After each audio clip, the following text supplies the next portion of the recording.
Hello, welcome to the Healthy Alternatives podcast. I am Dr. Christine Sauer with DocChristine.com. Today's show is a recording of my radio show of the same name. Enjoy!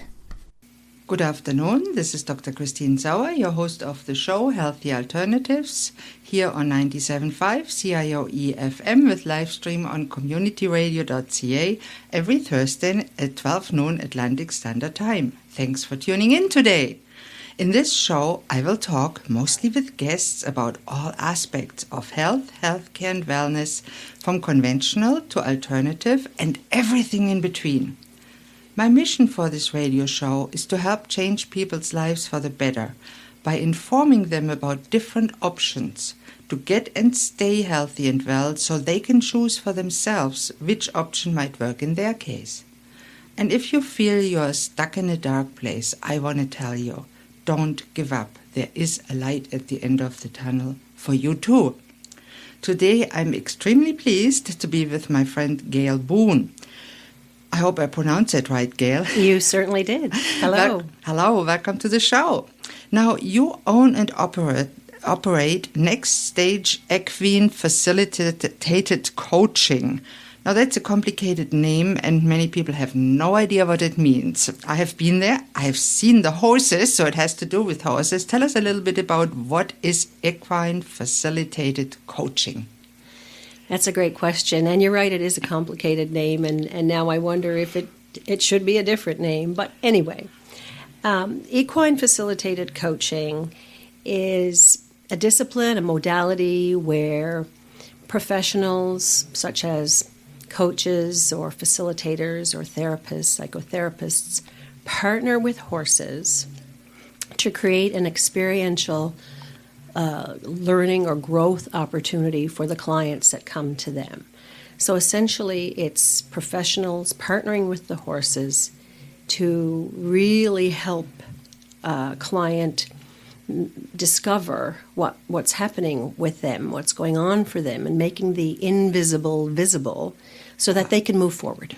That is really great. So basically you are a horse whisperer. I know you're an ICF accredited coach. Yes. So you use the horses as a medium to connect with your clients. Do I see that right? Well, the way that the horses live naturally in their environment, they are attuned to everything that goes on around them. And they communicate non-verbally, and they're especially sensitive to energy and to emotion. So they communicate naturally that way. And so what they're looking for in their interaction with individuals is for individuals to be naturally themselves. They want congruency, which means what you see on the outside is the same as what you see on the inside. And they create the opportunity when you partner with them, how you show up in the space, they respond to that. And so when you're working with a coach or a therapist, we can look at the response of the horse and then enter into our disciplinary practice to find out what's really going on for the client. No, it's really fascinating. And I want to go a little bit back in your history. I have looked up where you came from, and you are actually a nurse, and you have worked in human resources. You have worked in quite different fields before you became a coach. What triggered you to become a coach? Why are you doing what you're doing now and not stayed in nursing, for example? I think it's a bit of a two-step process. I became a coach before I became an equine facilitated coach. And I'd spent a long time in the public service, and it was at the time where I really knew that I needed to make a change for me. Coaching people was something that had always been a part of the work that I did. So after I left my formal public sector life, I thought I would pursue a graduate education in coaching. So I did that and became a professionally certified coach and a member of the International Coaching Federation. And while I was there, folks knew I had horses and said, why don't you try this equine facilitated coaching? And at that time, I just really wasn't open or receptive to the idea. So I put it away, but as you know, things that are meant to be surface. It wouldn't go away. The idea wouldn't go away. And then after a while, I was spending significant amount of time on an airplane, and I really didn't want to do that.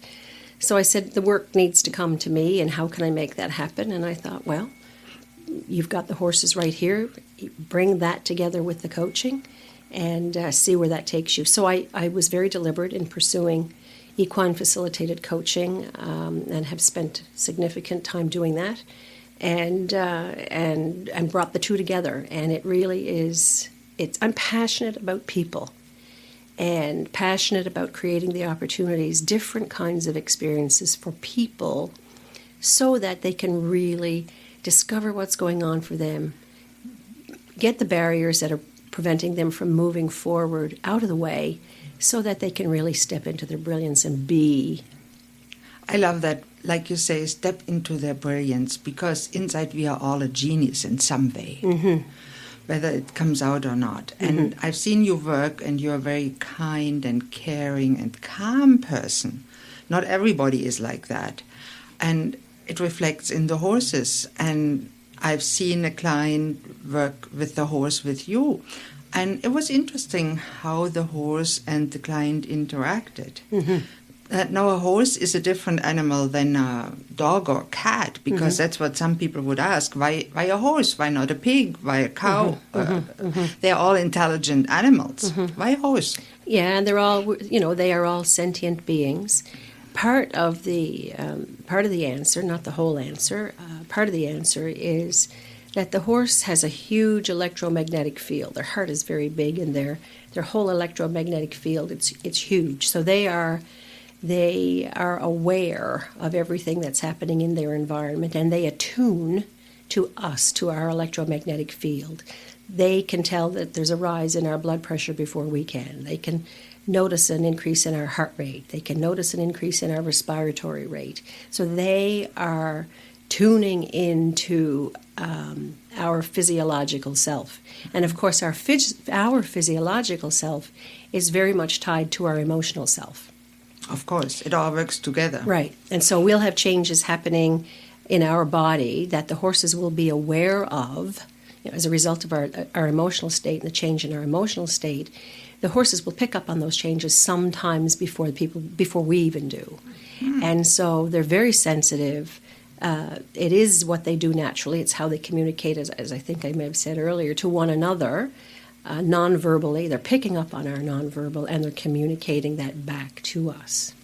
No, that's wonderful. So how do you know how a horse is reacting? Because it's all non-verbal. Do you sense the energy, or are there specific ear movements or other movements that you can notice? The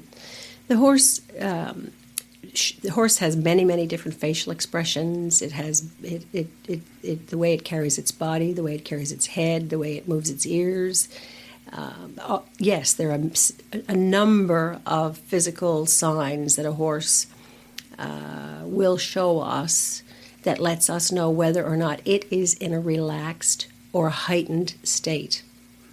And so when we pay attention to that in concert with what's going on with the client, then that creates an opportunity for the professional to then ask some questions around what is going on for that client. So it's noticing the horse's behavior in relation to the client, and then getting really curious with the client about what is going on for them, and inviting them to take a bit of a deep dive and communicate verbally exactly what's happening. Yeah. And that in the end will create the breakthroughs that you get with your clients, is that right? That the horse and you work together with the client to create an atmosphere where they feel safe to go deeper, explore maybe painful or buried emotions, and express them in a way that helps them deal with it.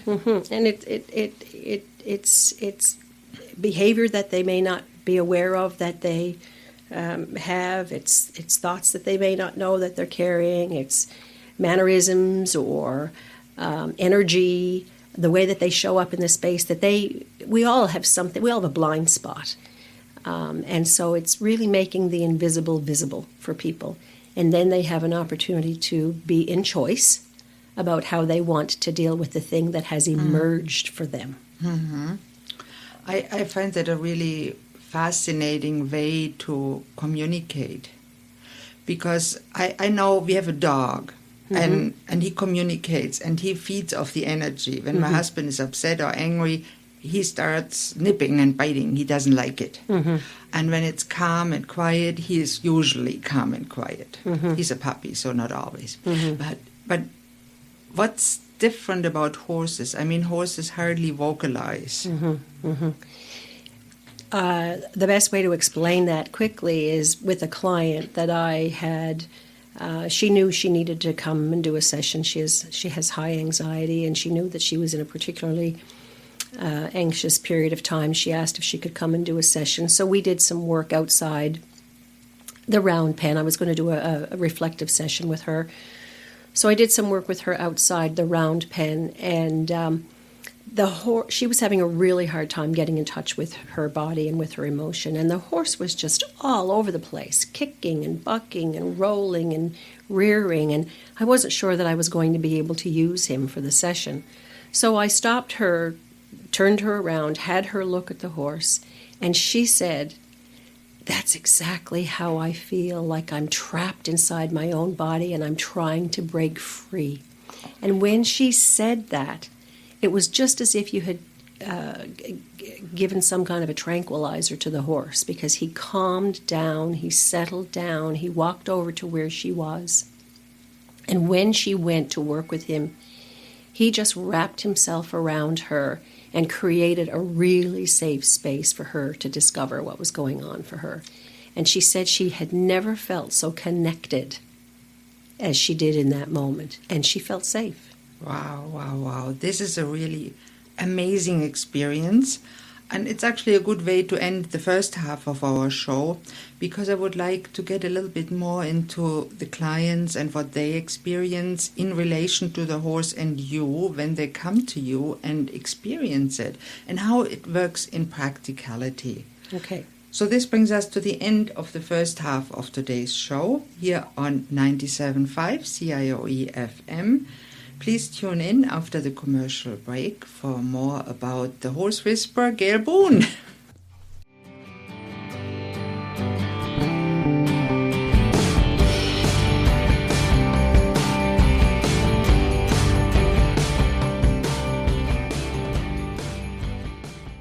Hello and welcome back to Healthy Alternatives here on 97.5 CIOE FM or on the web at communityradio.ca. I'm your host, Dr. Christine Sauer, and today I'm talking with Gail Boone about equine facilitated coaching. I prefer to call it just horse whispering, because that's really what you do. It is working with horses and coaching clients in the context of it. And in the first half, we talked a little bit about what it really is. Now, tell me a little bit about the difference between coaching, psychotherapy, horse-facilitated coaching, and the different forms. I mean, it's very different from taking a pill to help your anxiety, which really is not the best solution in any case. Right. That's a really good question, and it's an important question. The horses are going to do the same thing, regardless of who they're working with, be it a therapist or a coach or a psychotherapist or someone who's doing what they call equine facilitated learning or equine guided education. The difference really is in the provider, the two-legged provider, and what they bring to the equation. So if, for an example, someone has a mental health issue and they are working with the therapist and they go with equine facilitated therapy, then they're looking for a licensed therapist, licensed practitioner. If you're wanting coaching, then ideally you're looking for a certified coach, someone who has a coaching credential. And I always recommend, when you decide on a coach, look into the background. There are coaches that claim to be health coaches that have a marketing background. Exactly. It's really important to understand who it is that you're working with. And what it is that you want. So I usually recommend to people that try to be as clear as you can about what it is that you're looking for. Are you looking for coaching? Are you looking for a skills-based learning experience? Or are you looking for psychotherapy or therapy? Because it makes a real difference. And I also say to people that it's important to check into the service. What's the philosophy of working with the horses? What are the credentials of the provider? What is their attitude toward their own professional development, and how do they stay current? If, for an example, someone would show up and they think that they're looking for coaching, but really what the coach discovers is that there's a mental health issue. Do they have a mental health provider that the coach can refer to, rather than trying to continue on with that client themselves? There are a lot of questions to ask your provider to make sure that you are going to end up in the right place. Unfortunately, some of the things that we see is, folks who have a barn and no horses, and hang a shingle and say, because I know horses and I can do things with horses, then I can offer this. I can teach people things. Horses can teach people things and build our skills that way. And it's a lot more complicated than that. Yeah, you have to have some training to be a real good coach.